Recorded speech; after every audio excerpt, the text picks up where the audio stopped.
Hey, my bones, how's it going? SilverDFanng with more YouTube reactions. Every U.S. president's favorite president explained by Agent Flaffy. New guy, never seen his stuff before. I might check out more. He was good. He was good. Yeah, every president pretty much said who they looked up to as a president. Some you believe, some make way too much sense, some are really sad. Enjoy. From a president So, this is Agent Flappy, never seen this stuff. Every U.S. president's favorite president. I'm kind of curious. What people say, because, like, I think most people in the world only know, like, maybe 7, 8, maybe. But, like, I wonder what the president saw as their favorite president. How many Van Buren fans are there? obsessed with his hero, he built him a giant marble temple to a man who took the oath of office wearing a ring filled with his favorite president's hair. That's to gross. a man who walked into the Oval Office and pulled his rival's favorite right off the wall. This is every U.S. president's favorite president. And by the end, you realized almost all of them were obsessed with the exact same 5 guys. Yeah, the reason for that is every country does this, but America has idols. Anyone that they can idolize and like put their viewpoints or put their pretty much people will use other people's goodwill for their own. You see this a lot with Republicans and butcherizing Martin Luther King's speech. And you see this a lot in politics when they butcher what Lincoln or Washington believed in. But here's a little problem. When you're the first president ever, who exactly are you supposed to look up to? King George. There was nobody. No portrait to hang. No hero to copy.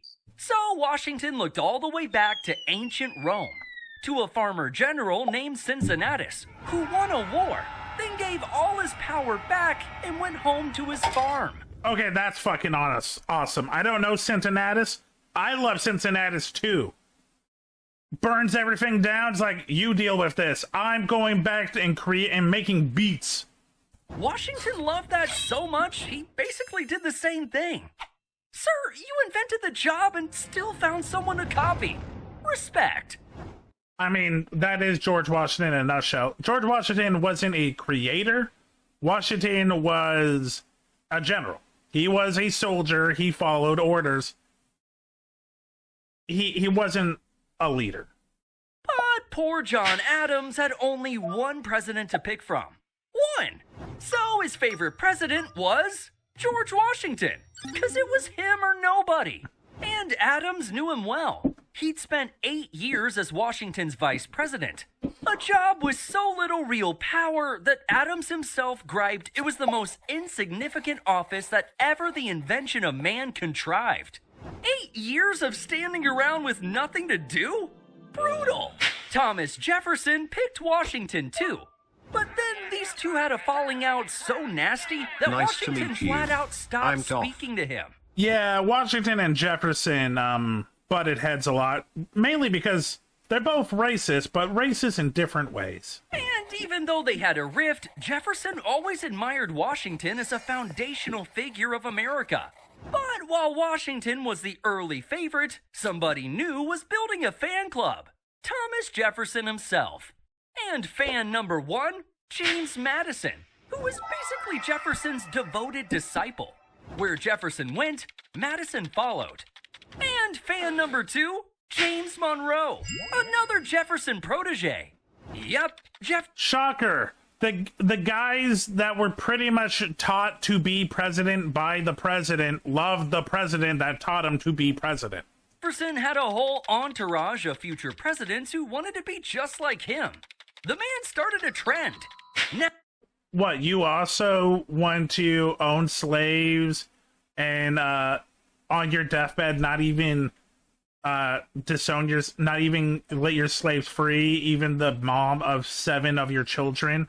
Yeah, that was Jefferson. Also, really weirdly fixated on the French. Now John Quincy Adams went back to Washington, who'd personally kickstarted his career as a young diplomat. Oh, come on. His real favorite president was almost certainly the guy he had Thanksgiving dinner with, his own dad, John Adams. But here's where it gets spicy. Andrew Jackson swore up and down that his hero was Thomas Jefferson. One small issue, though. Jefferson couldn't stand him. He thought Jackson was a dangerous hothead who might burn the whole place down. Sir, your hero thinks you're a maniac who's going to torch the country. You're officially kicked out of the fan club. So Jackson started a fan club of his own. And the very first member was Martin Van Buren, his right-hand man. Van Buren rode Old Hickory's coattails straight into the White House. Favorite president? Easy. The guy who handed him the keys.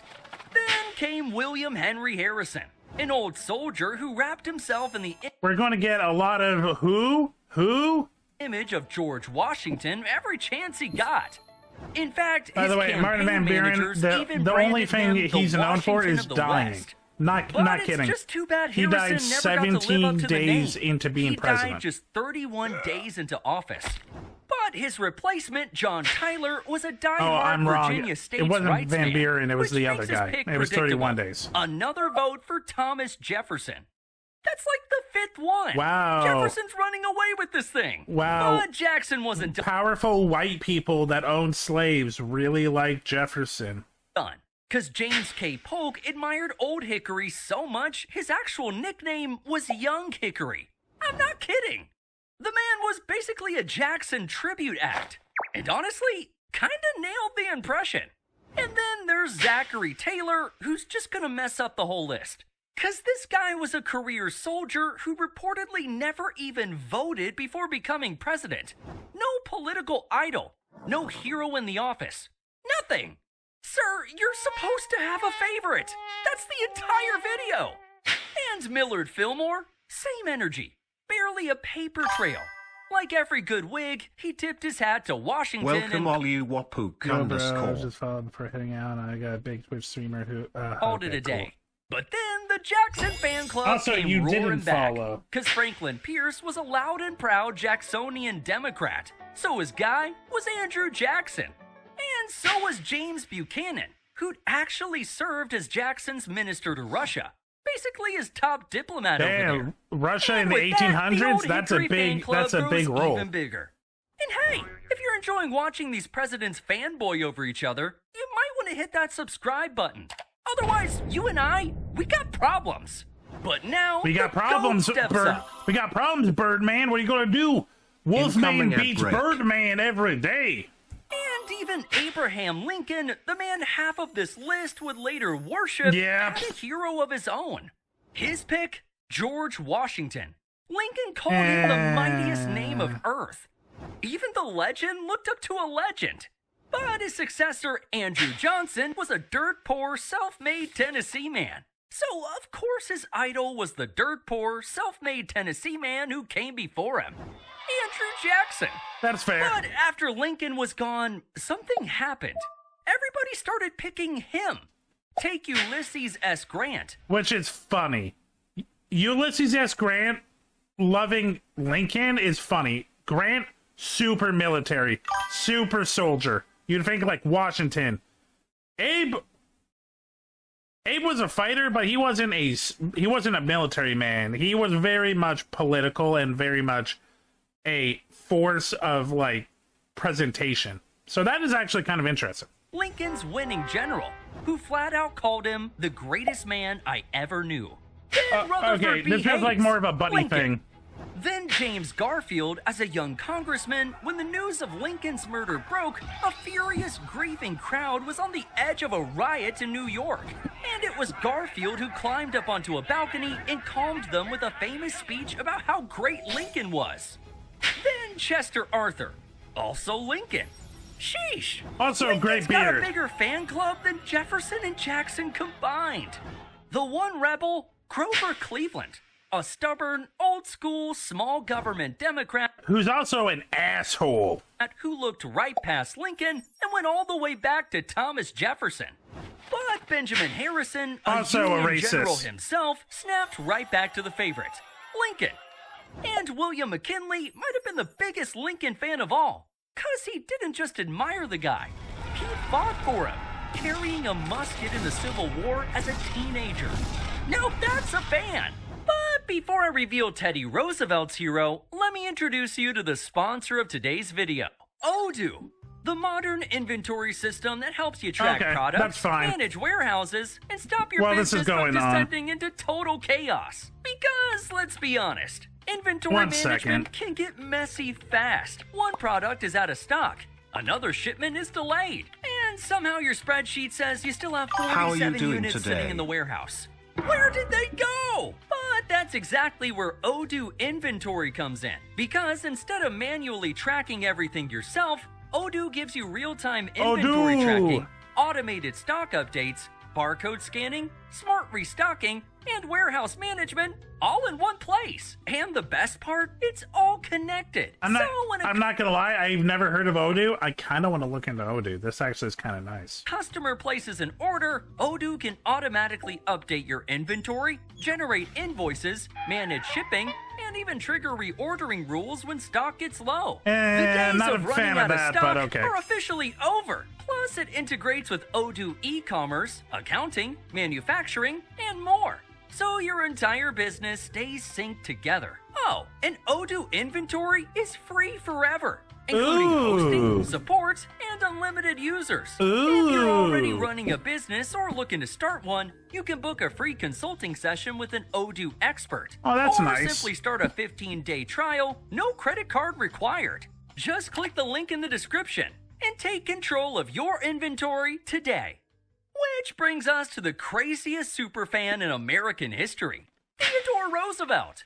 His hero, Abraham Lincoln. Oh, yeah. And it started early. As a little boy, Teddy watched Lincoln's funeral procession roll right past his window in New York City. So fast forward to the night before his 1905 inauguration. His Secretary of State hands him a gift, a small gold ring. And sealed inside that ring, under a little piece of glass, is a lock of Abraham Lincoln's actual... Okay, this is gross. Roosevelt had a ring with Lincoln's hair in it. That's gross. I don't like it when teenage girls do it. I don't like it when the President of America does it. This is obsession and weird. Nice ring, though. hair, cut from his head after he died. The note said, "Wear it tomorrow. You're one of the men who most appreciate Lincoln." And Teddy did. The next morning, he raised his right hand and took the oath of office of the United States, with a piece of Lincoln literally on his finger. And then he kissed it. It was like, mwah, mwah, mwah, mwah, mwah. I love you, Mr. President. Mwah, mwah. Okay, I can't decide if that's totally epic or a little creepy. Creepy. Now, Creepy. Teddy's best friend William Howard Taft kept the Lincoln love alive too. Tafty. Just, you know, without carrying any actual body parts around. Probably for the best, sir. But then Woodrow Wilson broke the Lincoln streak and circled all the way back to the very first favorite, George Washington. How big a fan? The man literally sat down and wrote an entire biography of Washington before he ever became president. Talk about doing your homework. Warren G. Harding went with a fellow Ohio guy, William McKinley, and even copied McKinley's famous front porch campaign, where you just chill at home and let the voters come to you. So you're lazy and you don't realize that, like, not every American can go to your porch. Yeah, this guy sucks. Sir, I can't tell if this is lazy or kind of genius. It's Then lazy. came Calvin Coolidge. And asking Silent Cow who his favorite president was is like asking a brick wall for its opinion. The man barely spoke. He never gushed about anybody. Honestly, no clear favorite. How does there's probably like articles and stuff because this is like 20th century now. But like all I know about Calvin Coolidge is that he was very quiet. He didn't really do a lot of press speaking. He didn't do a lot of speeches. how did he become president? Because, like, for better or worse, you kind of got to be charming to be president of the United States. I don't know enough about Coolidge. Which is the most Calvin Coolidge answer imaginable. But Herbert Hoover had a clear one. Woodrow Wilson, the man he'd served under in World War I. He admired Wilson so much, he later wrote an entire book defending him.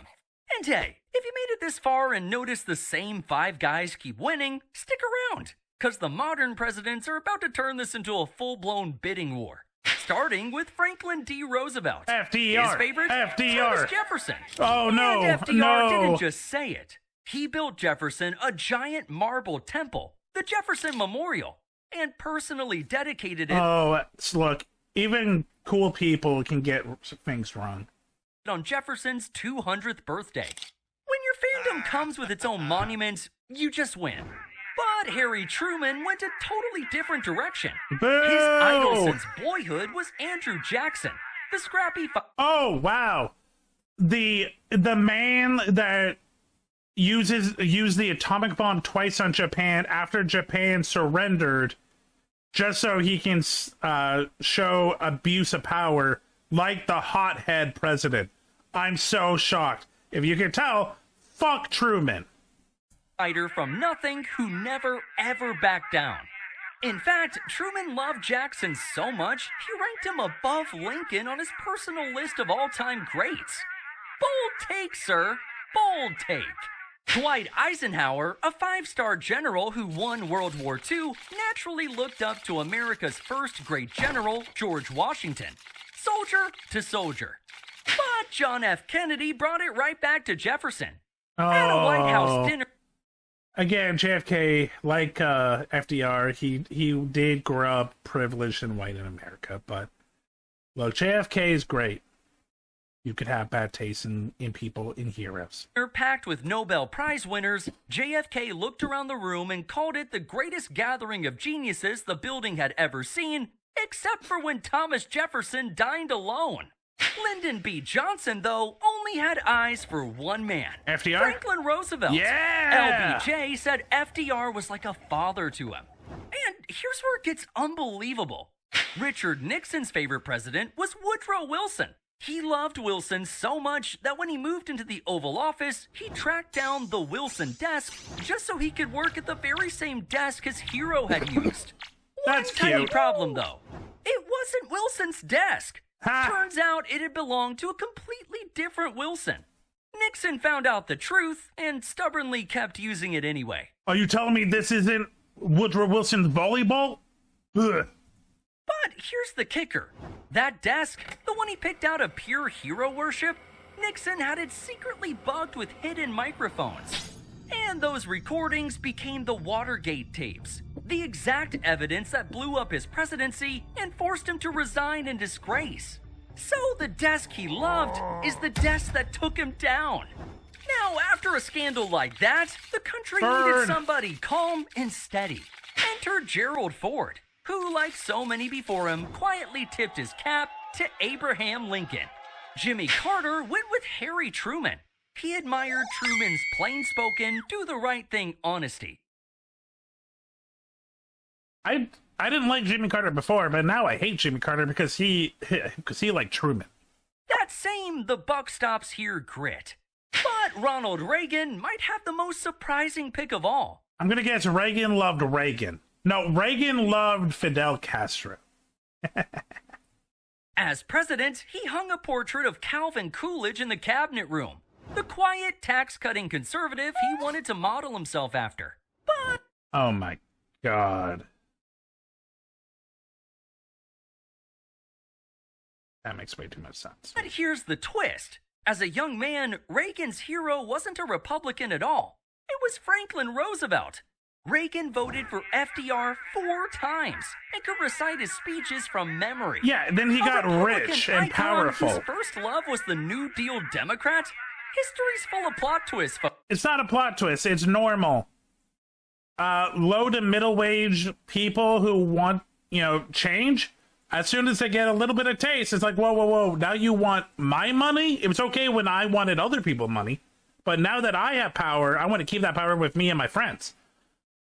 It's a tale as old as fucking time. Folks. Then there's George H.W. Bush. Gracious, modest, the ultimate team player. And weirdly, no single president he ever held up as the one. Allegedly, he deeply admired Lincoln, but there's not that much info about it. But Bill Clinton? Oh, he knew exactly who his hero was. John F. Kennedy. And there's a famous photo to prove it. Okay, I believe this, but even more importantly, the man who is known as a sex symbol and who also fucked Marilyn Monroe was the favorite of the guy who is known as a sex symbol and also fucked behind his wife while president. I'm shocked. July 1963. A skinny 16-year-old Bill Clinton, on a school trip to the White House, elbows his way to the front of the crowd just to shake JFK's hand. That handshake lasted maybe 2 seconds, but Clinton said it lit a fire in him.